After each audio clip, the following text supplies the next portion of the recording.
Hello students, मेरा नाम है डॉक्टर विकास गोयल और हमारा कोर्स चल रहा है सी प्रोग्रामिंग लैंग्वेज। आज का हमारा टॉपिक है structure of a C program. तो structure of a C program का मतलब क्या है? जब भी आप कोई सी प्रोग्राम लिखेंगे या लिखते हैं तो किस ऑर्डर में क्या काम करना है। अगर आप वो स्ट्रक्चर फॉलो करोगे तभी आपका सी प्रोग्राम स्मूथली लिखा जाएगा और रन भी करेगा। ठीक है, अब स्टार्ट करते हैं। आपको पता है सी एक स्ट्रक्चर प्रोग्रामिंग लैंग्वेज है। मैंने सेकंड लेक्चर में बताया था स्ट्रक्चर प्रोग्रामिंग लैंग्वेज क्या होती है। ऐसी कोई भी प्रोग्रामिंग लैंग्वेज जो प्रोग्राम लिखने के लिए एक फिक्स स्ट्रक्चर का यूज करे उसको बोलते हैं स्ट्रक्चर्ड प्रोग्रामिंग लैंग्वेज। अब सी प्रोग्रामिंग लैंग्वेज भी स्ट्रक्चर्ड प्रोग्रामिंग लैंग्वेज है क्योंकि वो भी एक फिक्स स्ट्रक्चर को फॉलो करती है जो मोर और लेस सेम रहता है। उसमें से कुछ पार्ट मस्ट है, कुछ पार्ट ऑप्शनल है। ठीक है, और सी प्रोग्राम के स्ट्रक्चर को मेनली 7 सेक्शंस में डिवाइड किया गया है जिसके बारे में हम डिटेल में समझेंगे। अब देखते हैं first section, that is documentation section. Documentation section में मेनली कमेंट्स यूज किए जाते हैं जिसमें मेनली आपको प्रोग्राम का नाम बताया जाता है, प्रोग्राम का ऑथर, प्रोग्राम कब लिखा गया वगैरह वगैरह। इसके अलावा भी अगर आपको कुछ इन्फॉर्मेशन देनी है तो आप वहां दे सकते हैं। कमेंटिंग में हर चीज अलाउड है, जैसे मर्जी आप लिख दें। ठीक है, तो जनरली जो कमेंट्स होते हैं वो बैकस्लैश एस्ट्रिक और एस्ट्रिक बैकस्लैश के बीच में लिखे जाते हैं और कंपाइलर इनको सिंपली इग्नोर कर देता है। हम कमेंट्स के बारे में डिटेल में नेक्स्ट स्लाइड में पढ़ेंगे। नेक्स्ट है लिंक सेक्शन। लिंक सेक्शन में क्या होता है? जो प्री डिफाइंड हेडर फाइल्स हैं उनको इंक्लूड किया जाता है। जैसे हैश, इसको हैश बोलते हैं, मैं लिख देता हूं hash. Hash include studio dot H, hash include conio dot H. तो डॉट एच का मतलब है हेडर फाइल है। स्टूडियो और कोनियो का मतलब क्या है नेक्स्ट स्लाइड में बात करेंगे। तो ठीक है, तो hash include studio dot H, hash include conio dot H. इस तरह की जितनी भी स्टेटमेंट है वो आती है लिंक सेक्शन में।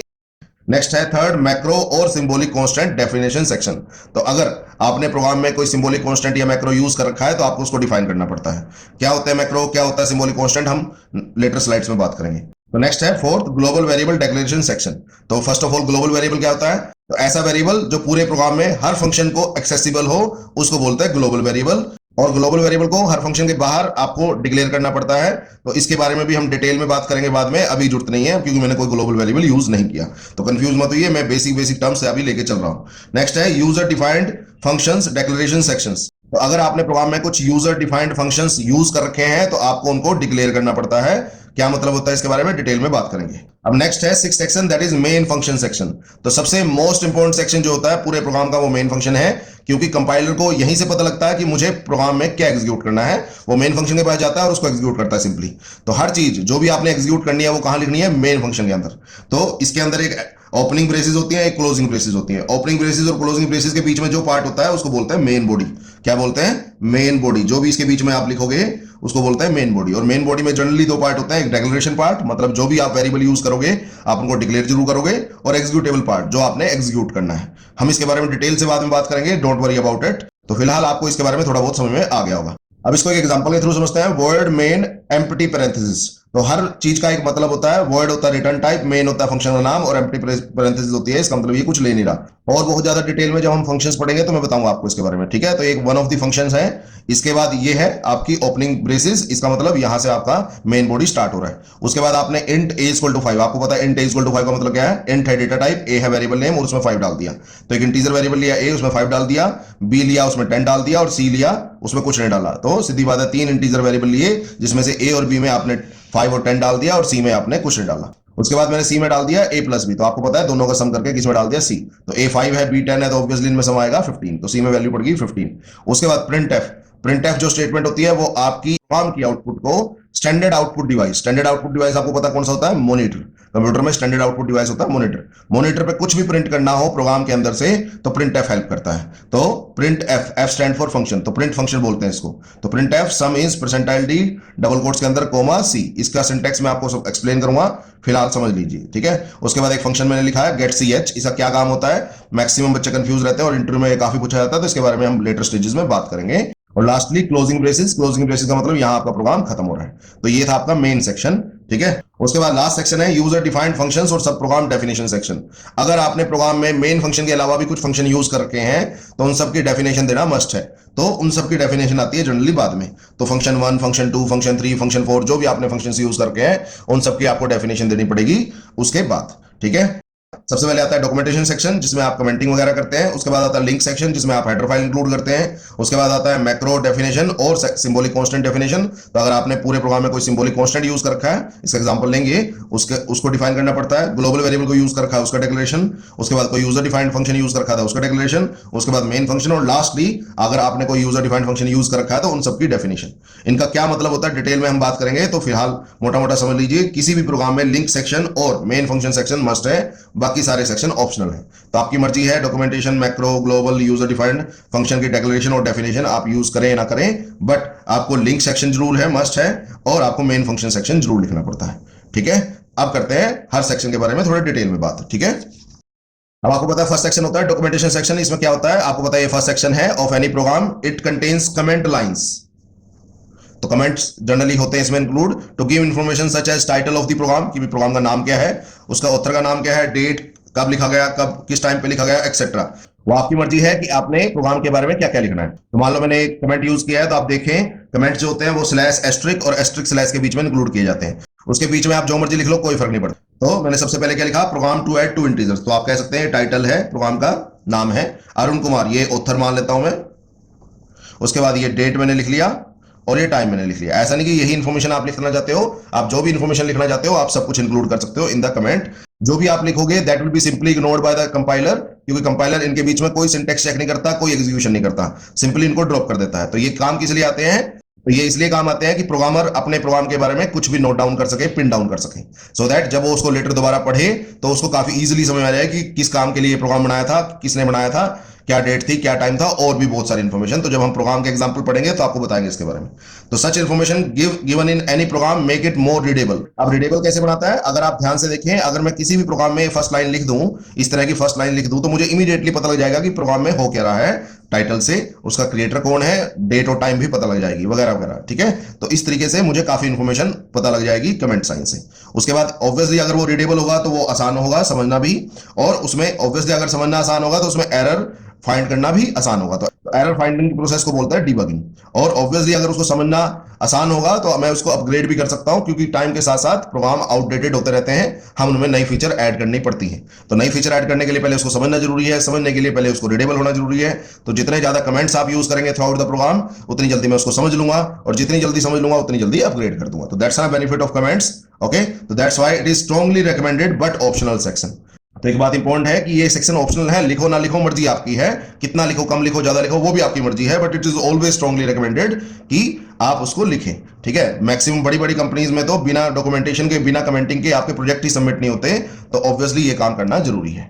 ठीक है, अब नेक्स्ट है, these are all comment statement written between hash asterisk and asterisk hash are simply ignored by the compiler and not executed at all. तो ये मैं बात बता चुका हूं आपको, जो भी स्लैश एस्ट्रिक और एस्ट्रिक स्लैश के बीच में लिखा होगा that will be simply ignored by the compiler. Okay, next है types of comments in a C program. तो सी प्रोग्राम में आप कमेंटिंग किस किस तरीके से कर सकते हैं। तो adding of comment in a C program is very important, वो आपको बता दिया मैंने, for improving readability. Obviously readability बढ़ा लेती है, जितनी रीडेबिलिटी बढ़ेगी उतना आपको इजी रहेगा उसको अंडरस्टैंड करना, और ऑब्वियसली आपको उसमें एरर फाइंड करना भी आसान हो जाएगा।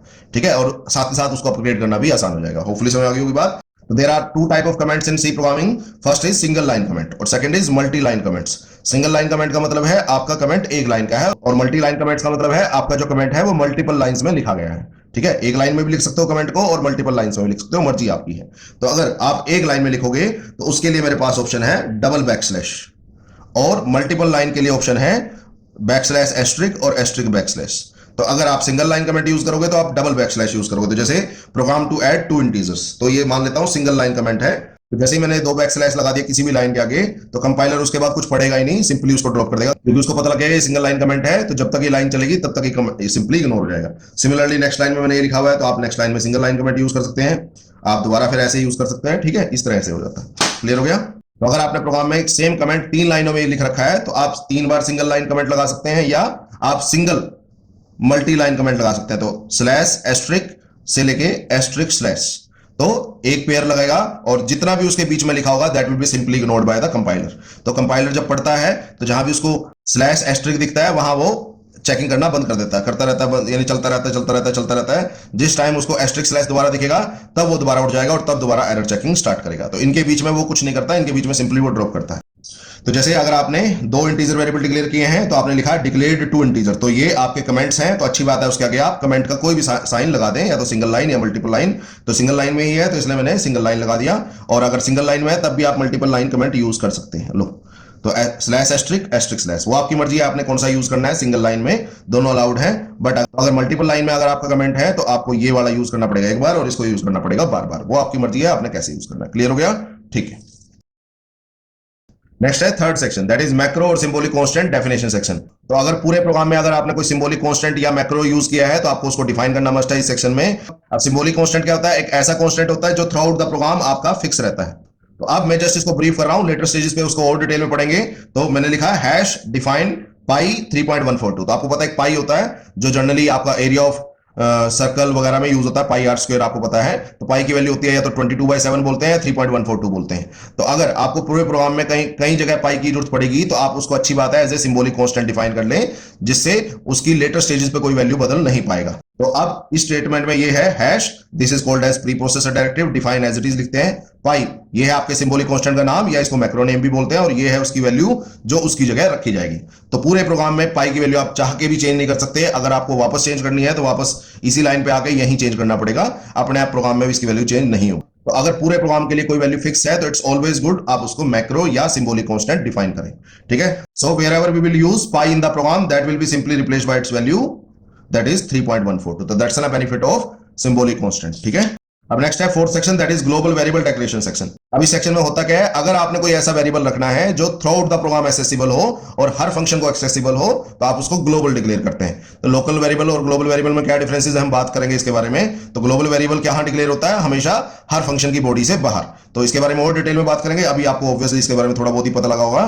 तो in this section global variables are defined and they will be accessible to each and every function defined in the whole program। तो मैंने एक वेरिएबल डिक्लेयर किया int size is equal to 10। तो मेरे पास एक इंटीजर वेरिएबल है जिसका नाम साइज है और जिसके अंदर 10 वैल्यू पड़ी है। तो साइज नाम का वेरिएबल आप थ्रू आउट द प्रोग्राम जहां भी यूज करोगे उसकी स्टार्टिंग वैल्यू रहेगी 10। आप चेंज कर सकते हो इसकी वैल्यू, तो that's why it is different from symbolic constant. Symbolic constant की वैल्यू प्रोग्राम के अंदर उसको चेंज नहीं कर सकते, बट वेरिएबल की वैल्यू आप प्रोग्राम के अंदर चेंज कर सकते हो। ठीक है। अब नेक्स्ट है यूजर डिफाइंड फंक्शंस और सब प्रोग्राम डिक्लेरेशन सेक्शंस। तो आपको पता है सी प्रोग्रामिंग लैंग्वेज एक प्रोसीजर ओरिएंटेड प्रोग्रामिंग लैंग्वेज है। तो ये बड़े से बड़े किसी भी प्रोग्राम को हमेशा छोटे छोटे चंक्स में डिवाइड करती है, जिसको हम फंक्शंस बोलते हैं। हम इसके बारे में डिटेल से बात करेंगे लेटर स्टेजेस पे, जब हम फंक्शंस के टॉपिक पे पहुंचेंगे। तो जितने भी आप फंक्शन यूज करते हो वो हमेशा डिक्लेयर होने चाहिए और डिफाइन होने चाहिए। क्या मतलब है अभी बात करेंगे लेटर स्टेजेस पे। और मेनली दो टाइप के फंक्शंस होते हैं, एक बिल्ट इन और एक यूजर डिफाइंड। तो अगर बिल्ट इन फंक्शन है ऑलरेडी बना बनाया है तो उसके लिए उसकी जो हेडर फाइल है उसको इंक्लूड करना मस्ट है। और अगर यूजर डिफाइंड है, यूजर डिफाइंड का मतलब अगर प्रोग्रामर ने उसको बनाया है तो उसकी रिस्पॉन्सिबिलिटी है कि उसको वो डिफाइन करे। तो हर फंक्शन की डिक्लेरेशन और डेफिनेशन मस्ट है। तो अगर वो बिल्ट इन फंक्शन है तो आप उसकी हेडर फाइल को इंक्लूड करो, अगर वो यूजर डिफाइंड फंक्शन है तो आपको खुद उसकी डेफिनेशन देनी पड़ेगी। तो क्या मतलब होता है बात करेंगे इसके बारे में। ठीक है।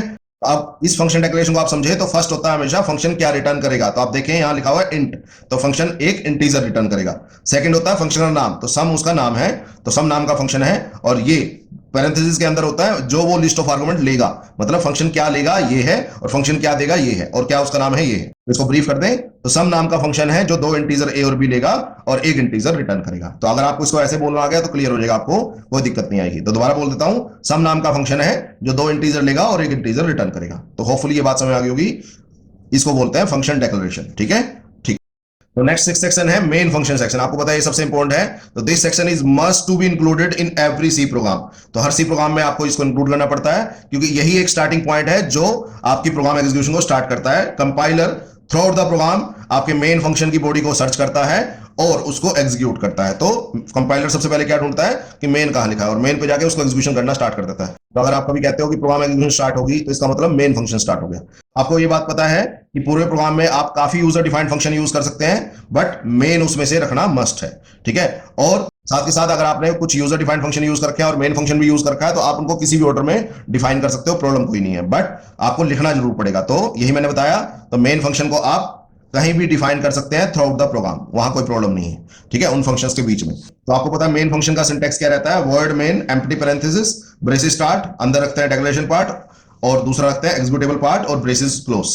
और आपको पता है ब्रेसेस के बीच में जो भी पार्ट आपका मेन फंक्शन का होता है उसको बोलते हैं मेन फंक्शन बॉडी। ठीक है। तो सिमिलरली यहाँ पे ब्रेसेस स्टार्ट होगी, यहाँ ब्रेसेस खत्म होगी, तो इसके बीच में जो भी पार्ट लिखा होगा that will be your main body. तो आपको पता है इस स्टेटमेंट में आपने क्या किया, तीन इंटीजर वेरिएबल डिक्लेयर किए, ए बी और सी, ए और बी में वैल्यू डाल दी, सी में वैल्यू नहीं डाली, तो ये है डिक्लेरेशन पार्ट। तो जो भी वेरिएबल आप कोई यूज करोगे थ्रू आउट द प्रोग्राम तो उसको डिक्लेयर करना मस्ट है, बिना डिक्लेयर करे वो आप उसको एग्जीक्यूट नहीं कर सकते। तो एक कमी भी लगा लो आप सी प्रोग्रामिंग लैंग्वेज की, but it's always good to declare the variable before they will be used. उसके बाद मैंने क्या किया, सी में मैंने ए प्लस बी डाला तो यहां एग्जीक्यूशन की है। उसके बाद प्रिंट एफ से सी की वैल्यू मॉनिटर पे प्रिंट कर दी, गेट सी एच किस काम आता है बात करेंगे, और क्लोजिंग ब्रेसेस आ गई। जैसे ही क्लोजिंग ब्रेसेस आ गई कंपाइलर को पता लग जाता मेरा प्रोग्राम एग्जीक्यूशन खत्म हो गई, तो ओपनिंग ब्रेसेस से वो प्रोग्राम एग्जीक्यूशन स्टार्ट करेगा और क्लोजिंग ब्रेसेस पे वो प्रोग्राम एग्जीक्यूशन बंद कर देगा। That's the main thing about main function, ठीक है।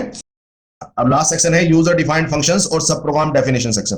तो मैंने बताया था आप पूरे प्रोग्राम में काफी फंक्शंस यूज कर सकते हो, चाहे वो बिल्ट इन हो सकते हैं या यूजर डिफाइंड हो सकते हैं। तो बिल्ट इन फंक्शन वो है जिनकी डेफिनेशन ऑलरेडी सी प्रोग्राम के इन्वेंटर ने डिफाइन कर रखी है, ऑलरेडी बना रखी है, और यूजर डिफाइंड वो है जो प्रोग्रामर अपनी कन्वीनियंस के लिए बनाता है, जैसे मेन फंक्शन हो गया, ठीक है।